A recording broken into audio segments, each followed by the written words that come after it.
Hello students, আশা করছি সবাই খুব ভালো আছো। দেখো, আজকে সংস্কৃত তদ্ধিত প্রত্যয় স্ন প্রত্যয় নিয়ে তোমাদের সঙ্গে আলোচনা করব। কেমন?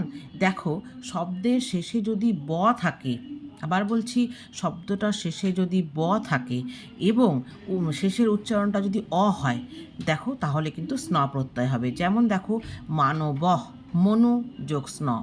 ঠিক আছে, কি বললাম? মানব মনু যোগ স্ন, বৈষ্ণব বিষ্ণু যোগ স্ন, দানব দনু যোগ স্ন, পার্থিব পৃথিবী যোগ স্ন, সৈন্ধব সিন্ধু যোগ স্ন।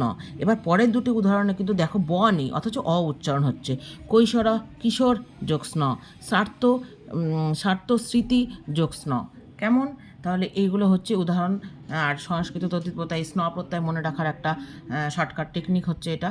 তো আশা করছি তোমাদের একটু হলেও উপকারে আসবে। তোমরা এরকম আরও অনেক উদাহরণ তোমাদের বইয়ে পেয়ে যাবে। তো দেখতে থাকো ভিডিওটা। এর পরের পর্বে আরও একটা শর্টকাট টেকনিক নিয়ে তোমাদের সঙ্গে আলোচনা করব।